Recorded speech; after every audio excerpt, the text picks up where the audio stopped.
Ela já foi a dona da Itália. 9 títulos seguidos, finais de Champions, astros mundiais vestindo sua camisa. Mas de repente, tudo mudou. A Juventus, que era uma máquina de vencer, hoje vive sua pior fase em décadas. O que aconteceu? Erros de gestão? Punições? Más contratações? Hoje, vamos desvendar a queda de uma das maiores potências do futebol mundial. E você vai se surpreender com alguns detalhes que quase ninguém comenta. Se gosta de futebol e curiosidade, fica até o fim e não esqueça do like e da inscrição.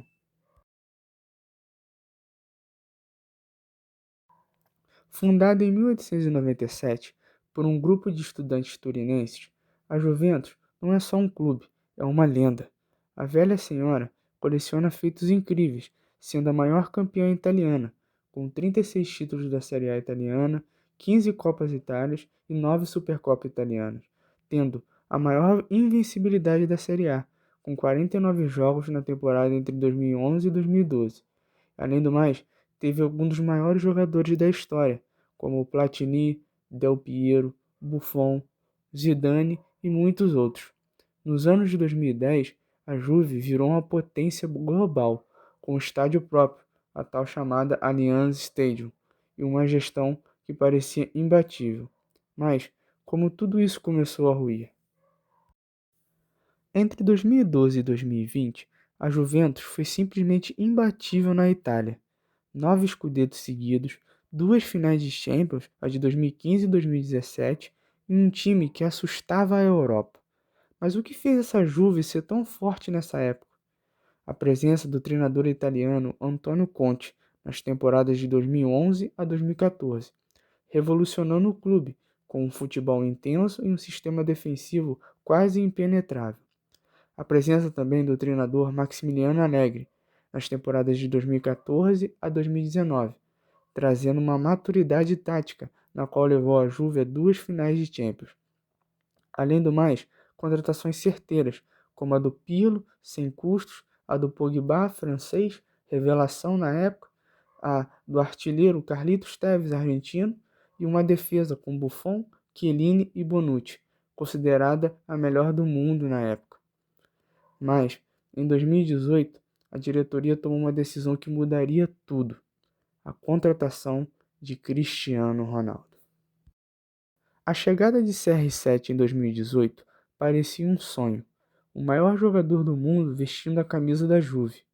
Mas o que muitos não perceberam foi que o custo foi altíssimo: 117 milhões de euros, mais salário de 30 milhões de euros por ano, quebrando a estrutura salarial do elenco, trazendo um time desequilibrado.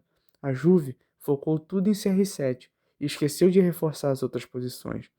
Além do mais, uma falta de retorno esportivo, pois CR7 até que foi artilheiro quando passou por lá, mas a Juve não passou das quartas da Champions com ele, nos fazendo relembrar o icônico vídeo de Cristiano Ronaldo irritado com seus companheiros no vestiário ao ser eliminado na Champions. Qualcosa di più, eh? Che merda, eh? Non giocavamo niente!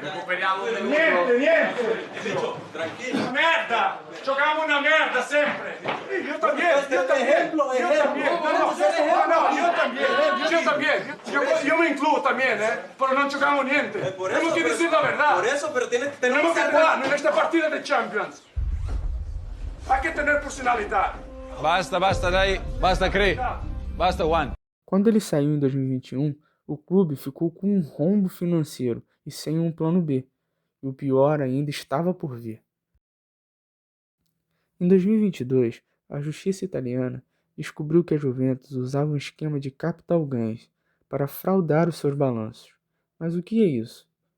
A Juve supervalorizava jogadores em trocas para maquinar lucros. Um exemplo disso é o de Arthur, que na época jogava no Barcelona, valorizado em 72 milhões de euros por Pjanic, valendo 60 milhões. Uma troca artificial que gerou lucro contábil sem dinheiro real. Isso inflava o valor do clube na bolsa e ajudava a cumprir as regras financeiras da UEFA. O resultado disso foi uma punição da justiça italiana, 10 pontos deduzidos na Série A em 2023, fazendo a Juve ficar sem a Champions e a receita despencou e o clube entrou em uma crise financeira. Desde a saída de Allegri em 2019, a Juventus virou um carrossel de técnicos, começando com Maurizio Sarri nas temporadas de 2019 a 2020. Até ganhou a Série A italiana, mas caiu na Champions e foi demitido. Depois veio o treinador novato, Andrea Pirlo, nas temporadas de 2020 a 2021. Uma lenda como jogador, mas zero experiência como técnico, levando a Juventus a ter um time desorganizado. Allegri até voltou para a Juventus em 2022, e sua passagem foi marcada por altos e baixos, com a equipe enfrentando dificuldades na Série A italiana e nas competições europeias. Depois, na temporada de 2024, a Juventus apostou no treinador ítalo-brasileiro Thiago Motta, que veio de uma temporada boa pelo Bologna. Foi contratado para revolucionar, mas não durou nem 6 meses no cargo, tornando o time sem identidade. De 2024 para cá, em 2025, o treinador atual é Igor Tudor. Ele tenta impor um futebol mais ofensivo, mas sofre com elencos limitados e desequilibrados. Ou seja, enquanto os rivais tinham projetos claros, a Juve mudava de técnico como quem troca de camisa. E se já não bastassem as punições e os erros esportivos, a Juventus ainda enfrenta revoltas no vestiário. O meia Douglas Luiz, comprado por 28 milhões de euros do Aston Villa, cerca de 168 milhões de reais, não se apresentou ao elenco após as férias de 2025 e deve levar uma multa milionária de 784 mil reais. O motivo? O motivo é que ele quer sair, mas a Juve não aceita as propostas baixas. Além de outros problemas, com a torcida revoltada com a diretoria. Mas será que ainda há esperança? Há alguns pontos positivos no elenco, como a de Dusan Vlahovic, um atacante sérvio, artilheiro nato, mas que precisa de mais apoio, o do meio-campista Kenan Yildiz, que é uma jovem promessa, além do ponta Francisco Conceição, que fez uma boa Nations League por Portugal. O zagueiro brasileiro Bremer, que já está há um tempo no elenco, além da presença de Locatelli, o capitão da velha senhora, e o meia-campista holandês Koopmeiners, que é um dos pilares da meiuca da Juve. Vale destacar as novas contratações para essa temporada de 2025, como o segundo atacante Jonathan David, o canadense, que veio sem custos ao elenco, além do defensor Lloyd Kelly, que custou 17 milhões de euros, e o atacante, comprado em definitivo pela Fiorentina, Nicolás Gonzalez, o argentino que disputou a Copa do Mundo, que custou em torno de 28 milhões de euros. Mas claro, os desafios são enormes.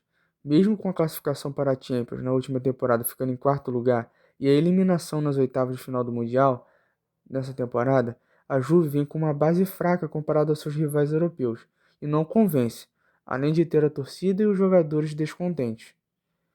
Mas será que a Juve volta a ser grande? Ou vai virar um clube médio da Itália? Uma coisa é certa, a Juventus já renasceu antes, mas dessa vez a reconstrução será muito mais difícil. E você, acha que a Juve volta a ser potência? Ou a crise vai durar anos? Comenta aí! E se gostou, deixa seu like e se inscreva para mais histórias do futebol. Até a próxima, valeu!